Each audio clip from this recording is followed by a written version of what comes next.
Eu já quero tributar a Deus honras pela vida de todos os irmãos. Que Deus continue derramando graça sobre a vida de vocês. Quero desde já parabenizar a todos os adolescentes por esse congresso tão lindo. Que Deus continue abençoando vocês, aos pais que estão envolvidos, todos os líderes. Louvar a Deus pela vida da irmã Fabrícia, que foi canal de Deus para que estivéssemos aqui. Deixo aqui o meu abraço ao reverendo Paulo Miranda, que é uma grande referência. Que Deus continue abençoando. Nosso amigo Diego Dantas, Deus abençoe. Eu vos trago a paz e um abraço fraternal do nosso pastor presidente, o pastor Wallace Cairo, da Assembleia de Deus, Ministério de Madureira, na Bahia, para todos os irmãos, todos os obreiros, em nome de Jesus.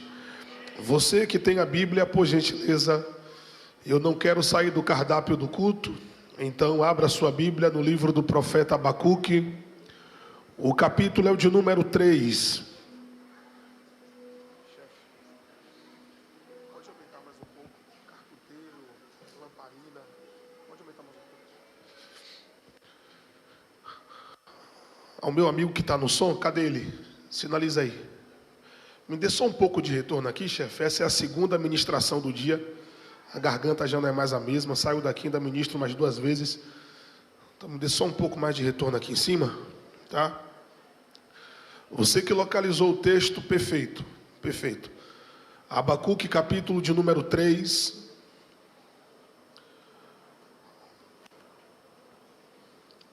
Os que acharam, digam amém.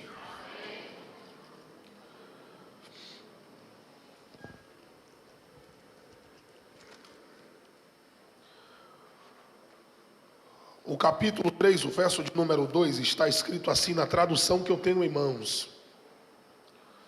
Ouvi ao Senhor a tua palavra e temi. Aviva ao Senhor a tua obra no meio dos anos. No meio dos anos faz-a conhecida. Na tua ira, lembra-te da tua misericórdia. Verso de número 17.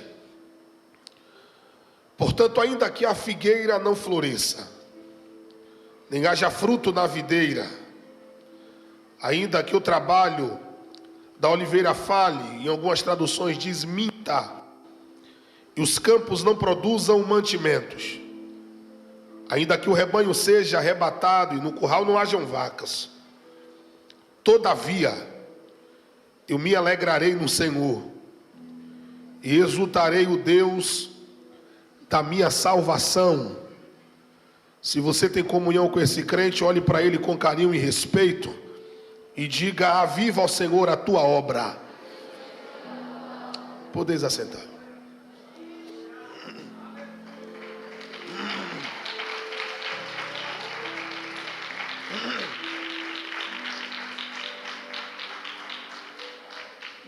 O livro do profeta Abacuque vai nos retratar acerca de um dos piores momentos da igreja no Primeiro Testamento.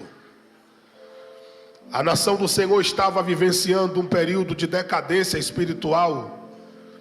O culto estava corrompido. Deus se afasta da nação. E o que eu acho mais interessante aqui é que por diversas vezes, antes da consequência chegar, Deus olhou para a igreja e deu alguns alertas acerca do que poderia acontecer futuramente. A nação vivia dentro de um ciclo vicioso, onde tinha 3 pilares: pecado, consequência e arrependimento. Todas as vezes que a igreja pecava, Deus levantava alguém para trazer a igreja novamente para o caminho. Uma certa feita, a igreja resolveu sair do propósito, e Deus levanta a espada da correção, aquele que tem por nome de Nabucodonosor.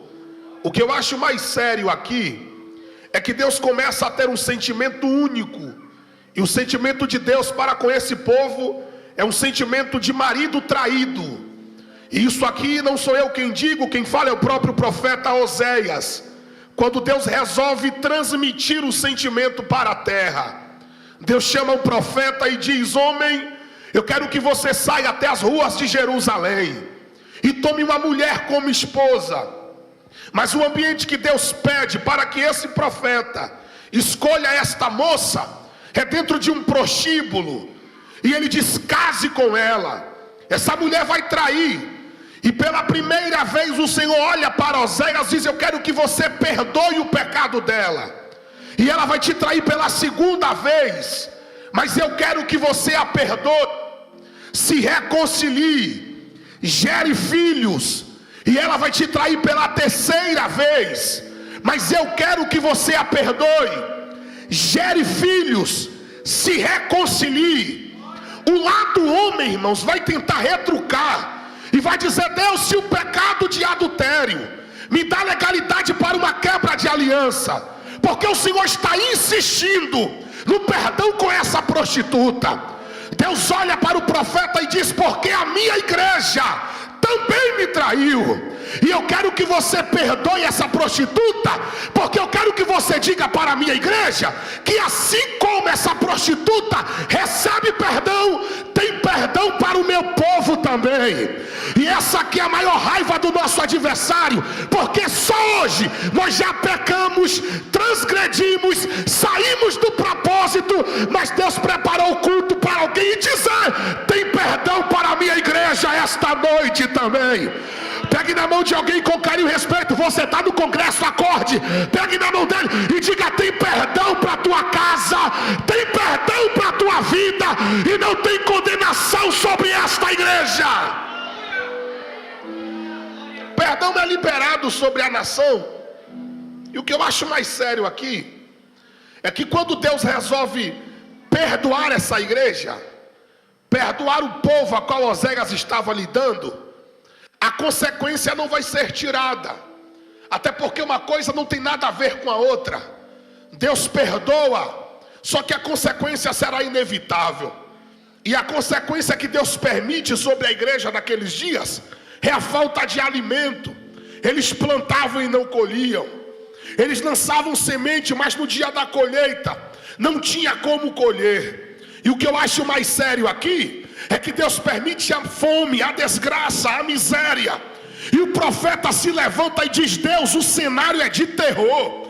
Eu estou vendo homens jogados na praça, as crianças morrem nos seios da mãe, e o profeta começa a lamentar sobre a nação e diz: tem misericórdia de nós.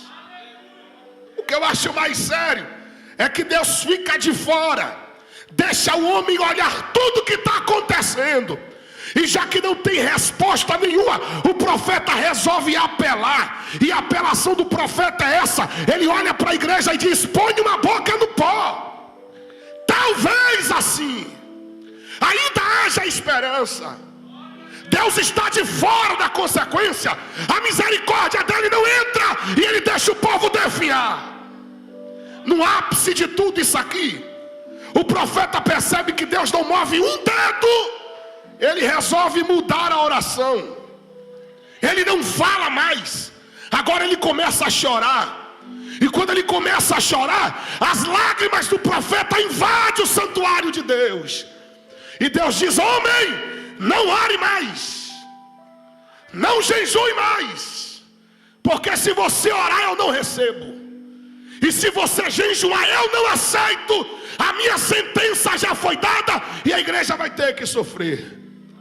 O mais interessante de tudo isso aqui é que quando o profeta começa a chorar pedindo misericórdia a Deus, Deus diz: eu quero que você saia desse ambiente e desça até a região mais baixa de Anatote, entre na casa do oleiro, porque eu quero conversar com você lá dentro. Quando o profeta chega, ele vê um vaso sendo trabalhado, e esse vaso quebra, e ele fica olhando e diz: Deus, não estou entendendo nada. E Deus pergunta: o que é que você está vendo? Ele diz: eu estou vendo um vaso se quebrando. E Deus diz: continue a visão. E ele diz: eu estou vendo que o mesmo vaso que se quebrou, o dono dele está fazendo de novo. Aí Deus para a visão e diz: porventura não posso eu fazer com Israel o que esse oleiro está fazendo aqui? Sabe o que Deus estava dizendo? Eu vou dar uma segunda chance para a minha igreja, e é hoje. Levante uma das suas mãos para receber isso aqui, porque Deus está pegando na mão de crente que está quebrado aqui dentro, pessoas que quebraram no meio do processo, e o céu está dizendo: a segunda chance está chegando para a tua vida, é nesta noite. A igreja está totalmente quebrada, irmãos, defiando, perdeu os trilhos. Deus trata a nação. O que eu acho mais interessante aqui é que Deus resolve levantar um cantor. E se você não sabe, Abacuque não era profeta, e nem tampouco filho de profeta. Era um simples cantor da congregação. Deus levanta o profeta antes de Abacuque, prepara todo o cenário de terror para que ele pudesse estrear. Quando Abacuque começa a ser levantado no primeiro culto, o culto não é bom. Ele vê uma nação quebrada, uma nação toda definhada por conta das consequências. E ele diz: Deus, até quando o Senhor vai deixar que os meus olhos vejam uma vexação no meio da igreja? Até quando o Senhor vai deixar que os meus olhos assistam a violência no meio do povo?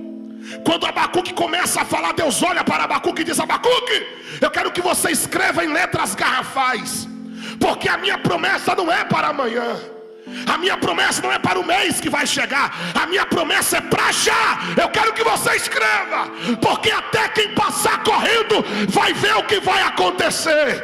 Era Deus olhando para o profeta e para essa igreja aqui, dizendo: no meio desse cenário de terror, a minha promessa será validada na nação. A nação está toda quebrada, Diego, toda quebrada.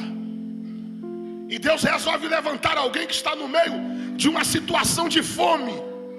Quem conhece a cultura sabe que a fome naquele tempo se estendia. E Abacuque tem meses passando necessidade. E ele resolve fazer um culto. Só que ele procura um pregador e não acha. Ele procura um cantor para cantar nesse culto e não acha. E ele resolve pregar e cantar sozinho. Para mim é o melhor culto do Primeiro Testamento. Ele sobe um monte e diz: Deus, num dia da angústia, eu vou descansar no Senhor. Pergunte a algum médico se tem algum jeito de tratar a angústia. Pergunte se tem alguma cirurgia para a angústia. Pergunte se tem algum remédio para a angústia. A resposta será a mesma: não. Pergunta ao Deus dos crentes se tem remédio para angústia. Ele vai dizer: eu sou socorro bem presente no dia da angústia. Ele sobe um monte e faz um culto, irmã Fabrícia, sozinho. E nesse culto ele diz: Deus, os campos estão vazios, a fome chegou, mas eu quero dizer para o Senhor que eu vou cantar assim mesmo. E Abacuque canta com fome. Cantar no meio da crise, irmãos, é só para quem tem certeza de quem serve. Cantar no meio da calamidade é só para quem tem a certeza de quem colocou a vida nas mãos. Sabe o que Abacuque está dizendo? A porta está fechada, mas a boca continua aberta. Eu canto assim mesmo. Levante uma das mãos para receber isso aqui, porque eu não sei como você entrou nesta noite, nesta casa, mas o céu está dizendo: canta que eu faço acontecer. Olha para cá. Abacuque canta com tudo dando errado. Ele prova que ele não estava com Deus por conta da porta que estava aberta. Abacuque canta no meio de um culto morto, onde não tinha aparição, mas tinha um Deus com os ouvidos totalmente dispostos a ouvir Abacuque cantar. Cantar no meio da crise não é para qualquer um. Eu quero que você dobre toda a sua atenção agora, porque eu sei o que é cantar no meio da crise. E não sei porque alguém me falou. Eu sei porque eu passei, eu vivi e senti na pele, na carne. Eu queria muito, pastor Diego, que Deus me fizesse viver no lado espiritual e poupasse a minha carne. Mas Deus resolveu tocar na minha carne. Voltando de um congresso como esse aqui, O ano era 2013. E Deus falou para mim: eu vou te dar um milagre. Quando eu ouvi isso, meu coração se encheu de alegria, porque milagre é muito bom. Se eu falar para alguém essa noite aqui, Deus tem um milagre para entregar a alguém, quem quer receber? É óbvio. Só que milagre, para ser milagre, precisa de um porquê. E o meu porquê tinha nome: neoplasia maligna. Cheguei no hospital com muita ânsia de vômito, produzindo muito vômito. E o médico disse para mim: você não tem nada, vai para casa, descansa. Você tem alguma infecção, vai ser tratado e logo logo esses vômitos vão cessar. 15 dias, todos os dias eu dava entrada no hospital. Entrava pela manhã, saía à tarde, voltava à noite, e o médico dizia a mesma coisa: você não tem nada. 15 dias depois, eu já tinha perdido mais de 25 quilos, e o médico disse: vou fazer um exame de imagem. E quando fizeram o exame de imagem, o resultado saiu. Ele pega o resultado, olha para mim e diz: vai para um hospital chamado Santa Isabel, um hospital especializado, e um médico da área vai explicar o que você tem. Quando eu cheguei no hospital, o médico olhou para mim e disse: você tem um câncer em estado terminal, e eu preciso te operar com muita urgência. Me levaram para o centro cirúrgico, deu tudo certo, o tumor foi tirado. E ele disse: agora vai para o pós-operatório. Quando eu estava no pós-operatório, eu estava todo amarelo, muito inchado. O médico oncologista da área desceu e disse: cadê a mãe do William? Chama depressa. Quando minha mãe chegou, o médico olhou para minha mãe e disse: recolhe tudo dele do quarto, tira tudo, porque ele vai para a UTI agora. Minha mãe disse: por quê, doutor?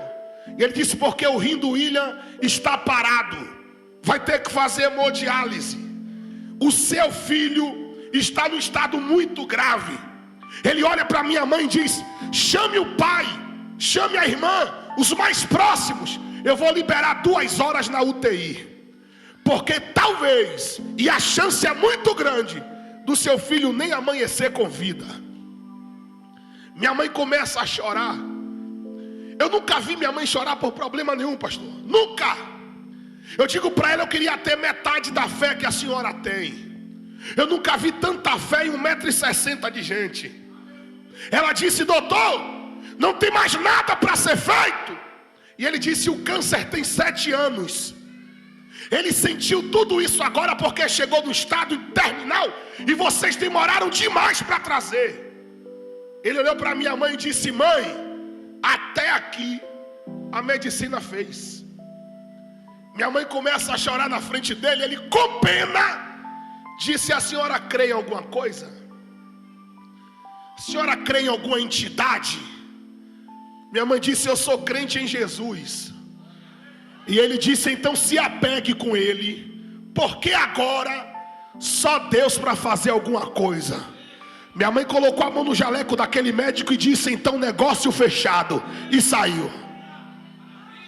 1h30 da madrugada. Quem já entrou na UTI aqui? Quem já entrou em alguma UTI aqui?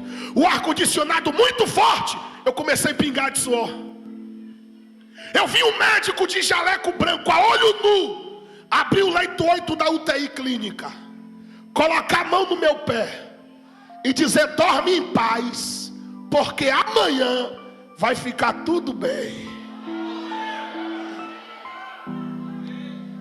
Eu disse: eu creio, doutor, em nome de Jesus. Ele saiu, a visão foi muito real, irmãos, e fechou a porta. Chegou o doutor Mateus Passos, o residente da madrugada.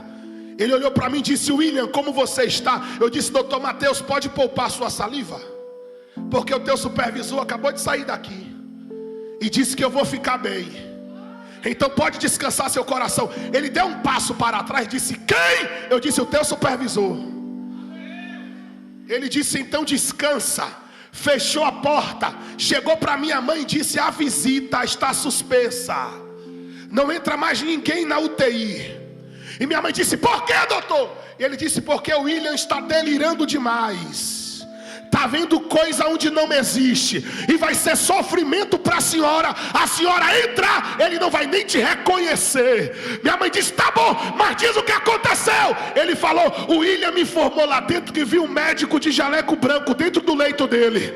Aí minha mãe disse: mas por que o espanto, se aqui é um hospital, e no hospital tem médico e usa jaleco? E ele disse: mãe, é verdade, aqui todo mundo usa jaleco, mas na UTI ninguém usa branco.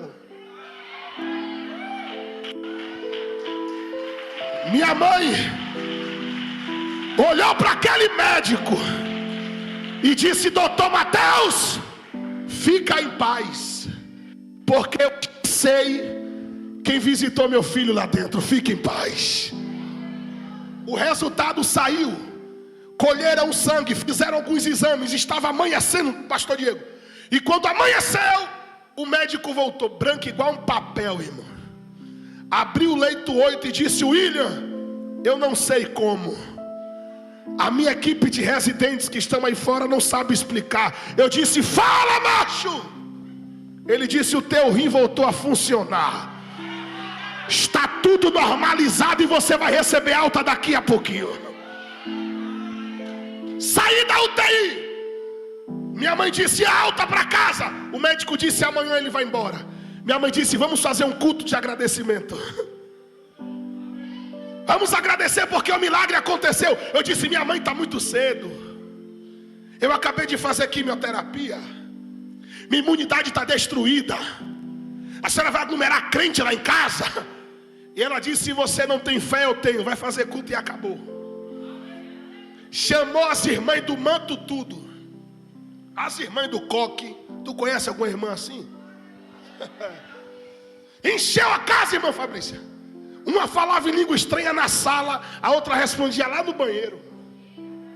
No meio do culto, chega uma irmã, aquela irmã que Deus conversa com ela perto, e disse: William, assim diz o Senhor, o meu processo com você não acabou.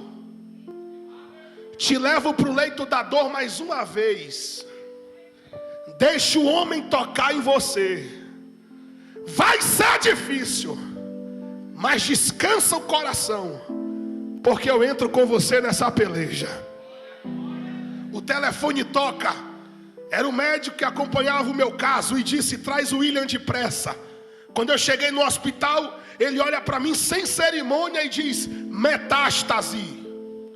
O tumor saiu de um lugar, enraizou em outro, e ele disse: vou ter que abrir de novo. Só que dessa vez, uma cirurgia de grande porte. 9 horas e 40 minutos aberta, 5 hemorragias, algumas bolsas de sangue, 4 paradas, algumas ml de adrenalina.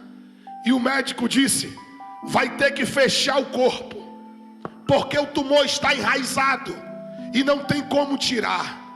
E qual vai ser o processo agora? Fecha e deixa no paliativo, tomando quimioterapia até quando aguentar.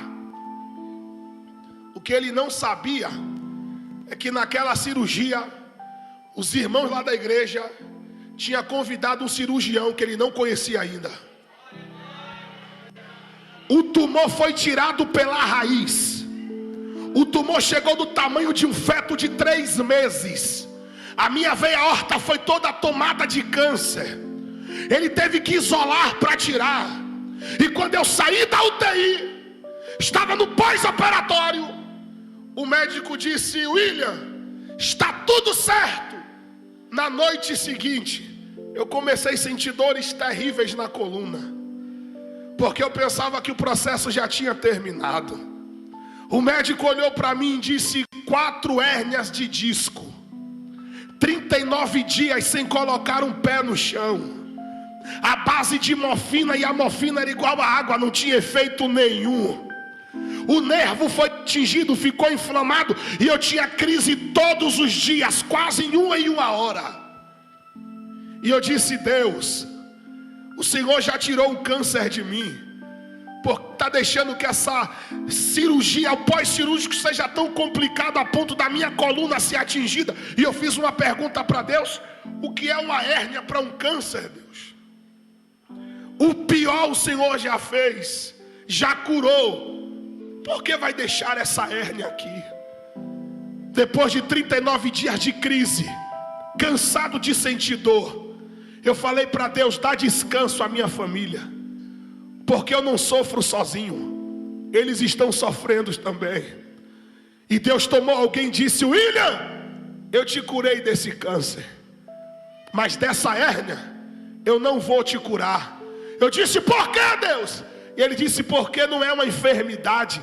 Eu disse: não, é o que então? Ele disse: é um controle. Para todas as vezes que você pensar em sair do meu propósito, você lembrar de tudo que eu fiz com você. Tudo. Coloca a mão no coração, porque tem uma profecia para alguém aqui dentro. Jesus trouxe alguém a esta casa porque os dias têm sido difíceis, e o céu está dizendo: descansa o teu coração, porque quando esse processo chegar no final, haverá culto de ação de graça no teu endereço. Pega na mão desse crente, coloca ele de pé aí, vai, coloca ele de pé. Coloca ele de pé.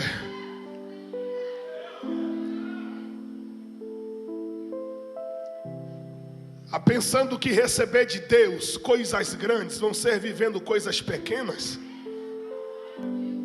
O tamanho da tua chamada revela o tamanho do processo que te espera. Quanto maior e mais doloroso for o processo que Deus te entregar, maior será a chamada que Ele vai te introduzir. Eu estou pregando para jovens, adolescentes, homens e mulheres aqui que quem sabe enfrenta lutas que ninguém vai. Mas o céu está dizendo: que eu tenho para você é muito maior do que esse momento. Eu quero que você feche os olhos agora. Eu estou vendo lágrimas rolando aqui. Deus está tratando pessoas aqui dentro. Jesus está tratando adolescentes nesta casa. Jesus está tratando jovens aqui. E o céu está dizendo: suporta, aguenta só mais um pouco, porque aquilo que o céu determinou para a tua vida, o processo não vai paralisar. Curva a cabeça e começa a orar agora. Cadê alguém para cantar rapidinho aqui? Fecha os olhos e começa a orar agora. Eu quero que você saia da terra agora. Saia da terra um pouquinho. Eu sei que foi até complicado para você chegar aqui. Eu sei que está cheio de questionamento. Chegou Abacuque, por que, Deus? Por que tanta coisa? E o céu está dizendo: porque o que eu tenho realizado na tua vida será muito maior. Então começa a orar agora, porque o céu vai te dar força para suportar esse momento. O céu vai te dar força para aguentar esse processo. Não é para desviar agora, não é para voltar atrás agora, não é para entregar o cargo agora. O céu está dizendo: aguenta. Eu vou deixar você orar por alguns segundos. Eu vou deixar você orar agora. Eu vou deixar você orar agora.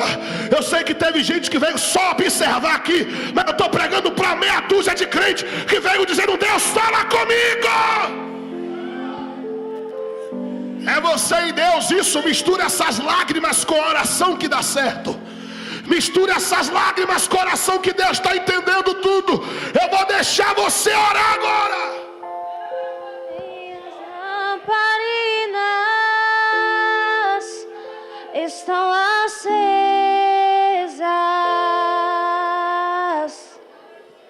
Só estou esperando. Receba o abraço do Espírito Santo aí. Dos seus passos em direção à porta. É só bater que receba o abraço do Santo Espírito aonde você estiver. Pra você entrar. Jesus está tratando com a tua alma aqui hoje. É só bater que eu vou abrir pra você. Isso, deixa essa lágrima rolar mesmo.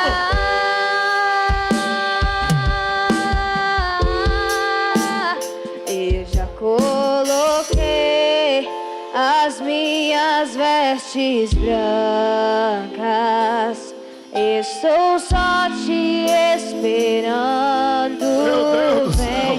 Vamos dançar. Jesus está trazendo paz nesse processo hoje.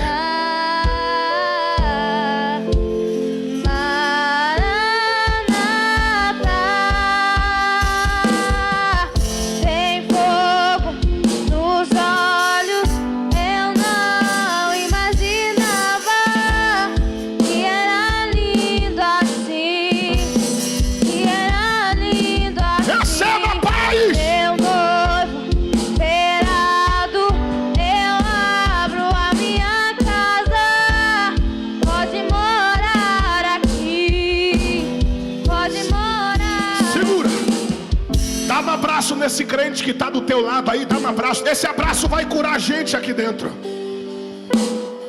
Eu estou pregando para a gente que entrou dizendo: Deus, fala comigo hoje. O céu está dizendo: esse processo é meu, esse momento é meu. Eu estou permitindo para te tratar, estou permitindo para criar maturidade. Receba o tratamento de Jesus, vai. Receba a paz na tua alma. Paz, paz, paz. Quem é batizado como Espírito Santo, receba o renovo agora. Fala em línguas estranhas. Eita. Há uma glória cobrindo só para quem está ligado, irmãos. Eu não estou preocupado com quem vai ficar observando. Eu estou pregando para crente ligado aqui dentro hoje. O céu te trata nesta noite. O céu te trata. O céu te trata. Pode ir cantando. O céu te trata. O céu te trata.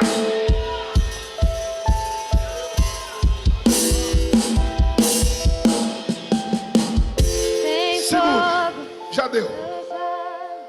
Cadê você que está afastado do evangelho aí? Você está ao lado de alguém que não é crente? Está ao lado de alguém que não é crente aí? Tem alguém que não é crente perto de você? Sinaliza para mim aí. Tem alguém afastado aqui? Todos crentes? Todos salvos? Eu quero agradecer desde já a irmã Fabrícia pelo convite. Que Deus te abençoe poderosamente. Que seja o início de um grande trabalho. Que a mão do Todo-Poderoso possa te fortalecer nessa grande empreitada. E eu profetizo que essa juventude, essa adolescência, os jovens desta casa, os adolescentes, serão o futuro desta igreja. Eu estou pregando para futuros pastores aqui, futuros missionários, pregadores. Aonde eu estou aqui hoje, um dia eu vou encontrar com algum deles por aí pregando também. Que Deus possa abençoar vocês de uma forma toda especial, em nome de Jesus.